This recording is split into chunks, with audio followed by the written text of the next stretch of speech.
I'm Fran, and I play Pickpocket, Sister Martha, Baker's Apprentice, and Ensemble. Hi, I'm Christian. I play Cyrano. I'm Mike, and I play a drunken poet called Linier, and a bit of a cadet, and a bit of a chorus thing. But we're all kind of mix and match, and we're doing a few bits. Well, it's a romantic story about a guy who has a big nose, who has spent his whole life in love with a beautiful woman called Roxanne, and how the size of his nose has stopped him ever telling her, and how she falls in love with somebody else, and how Cyrano deals with it, and how he gets involved and helps their love develop, whereas he is the one that's actually in love with her. But we can't give too much away. No.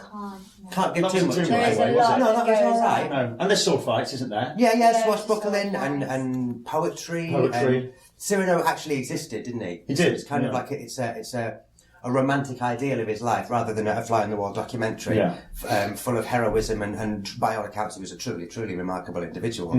Very, very learned, and wrote lots of books about astronomy and astrology, and clever dude. But he had a way with the words. He was like the best rapper of his day, you know what I mean? Eminem. Yeah. Back then. Yeah. And the young lad that Roxanne falls in love with, beautiful looking chap, but he ain't no good with the rapping. No, so Cyrano helps. So Cyrano helps him talk and write letters, love letters to her, and that's what she falls in love with. Mm-hmm. She falls in love with his poetry, with his wit, with his wordplay. Under the facade of him, under the facade of Christian, and soul. Yeah. So it's like a more romantic, swashbuckly Shrek, really. He is though. Yeah, and I am going to be fat and green as well, aren't I? Well, we're all going to give it a go. Full of music. I play the tambourine. Beautifully. I blow into a trombone, although I'm really bad. The rest, everybody else are brilliant musicians, and it's very awkward, but I'm not very good on my trombone. But there you go. Brilliant. Whatever. I've only done the solo once in that song. That's all it took. it was one take, wasn't it? I'm looking 4 weeks of rehearsals. When you've got the nose on and you just catch that and that comes off. I know. That's going to be fine. That's true. But you play loads of instruments, don't you? I'm playing a bit of guitar and some whistles and stuff. There's Cyrano is a military man. He's in the cadets and the guards, and they go off to a battle, which we won't give too much away. Yeah. So there's lots of military music, and then this every style of music I can think of is in one particular song. A moment where Cyrano is stalling for time, so he pretends to be a man who fell from the moon, and then tells this amazing bonkers story. In the original it goes on for like 9 years or something like that. So it's been pared down a little bit, but it encompasses all the great things that the new Vic and Broadsides do of live musicianship, beautiful, singing, clever, beautiful songs, choric singing, and just very, very clever. The music is particularly clever and special. Beautiful. It's a beautiful lullaby, isn't that? Yeah. Yeah, a bit of folk and a bit of everything, really. There's some grunge, some heavy metal in there as well towards the end. A bit of rock and roll. We've got sore necks from that. From the grunge, because we all go like that. We're still trying to get a bit of that in for Barney. He likes a little bit of the old rocking all over the world. It's just a really interesting take that they're doing on it, isn't it? Basing it in 1950s England. And a waltz out of nowhere. There's a bit of waltz as well, so it ticks all musical boxes. Yeah. It's beautiful. And I don't know, there's something just special about, I've seen shows and been in shows where live musicianship happens, and it's not for the sake of it, it's for the story, it's within the story. And it's so smooth as well, the transitions into the music numbers, with, it's not like suddenly, I'm getting an instrument now because I'm about to play, it just happens. It's very We've even got the music helping some of the sword fights, haven't we? Yeah. Yes. Which I think our fight director said that's very unusual and has never been done before, because he's done a few Cyranos before on loads of different shows where the fights and the sword fights and the hits of the sword fights and the touches and the touches are all done in time with the music.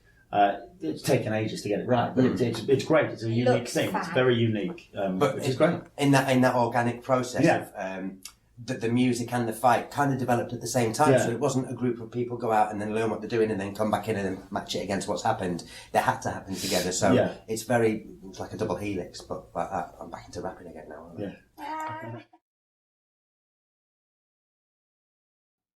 we've had a fight director, Philip Jorlines, and he's brilliant. There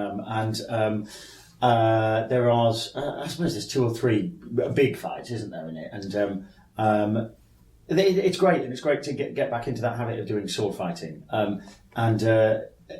I mean, with sword fighting, it's all about health and safety, really. That's the main thing. But they look great, don't they? It's got all the moves in. There's all different, and it's not kind of just using swords or use fight. We've got people kicking people in the and we've got loads of different things going on as well, which is makes it even better. It's great. They're great fights. Yeah. And again, they're to tell the story, and not there just to. Well, this flamboyant character of Cyrano, his mind is so fast, and he's so able with language, whether it's musical language or spoken language or physical language, musical language. He's in a league of his own compared to everyone else. And when you get swords hitting, they are percussive. It's an instrument, you know what I mean? So it also sounds very dangerous. yeah, it is. Oh, you're on the edge of your seat.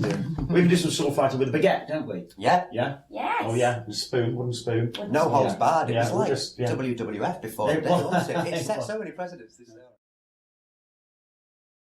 For nose, I'm wearing it right now. You can see that it's very realistic. And there's my nostrils. No, it's the nose is great. The nose adds about, I'd say, another 1.5 inches or an inch. It goes to about there, and it's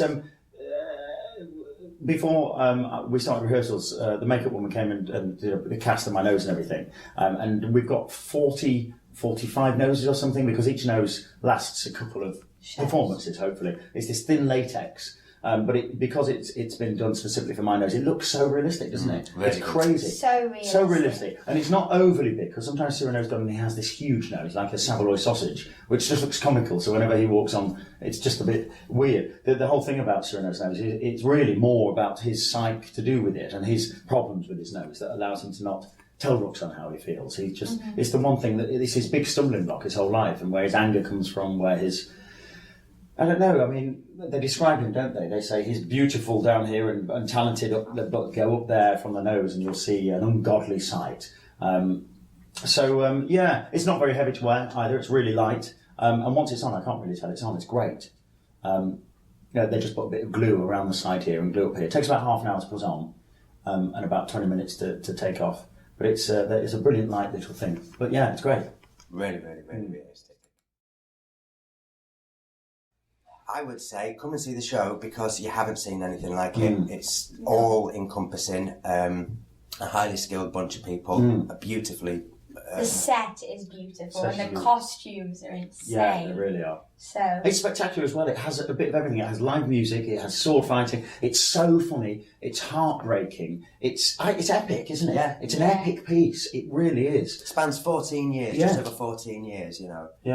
Which is a big story to tell, but it tells it in the way that the Broadsides can do. They can condense everything down. Debbie's adaptation it just keeps going. It's moving all the time. Yeah. And watching it in this space as well, it's the kind of show that does. I mean, we were just watching the last couple of scenes in the play today, and everyone's getting choked up and just clocking each other. These are people who've read the script and done it and rehearsed it and stuff. We're clocking each other, and it's that pathos is just whipped around, which will happen here beautifully. It's incredibly moving, isn't it? Kind of one of those things that has it all. Like you Yeah. say. Yeah. And when you're a kid and you watch something like a football match, or you watch BMX Bandits or Karate Kid, I'm showing my age, but you come out wanting to do them things. You come out wanting to be noble. You feel like, oh God, as a human, I'm kind of, I'm wasting a bit of myself here. I'm not, you know what I mean? Shoot for the moon, aim for the moon, profess love, expand and be big and be lovely. And also, it has a brilliantly sexy cast of people on that stage to watch. Obviously. Yeah, there we go. I mean, we're sexy. We are.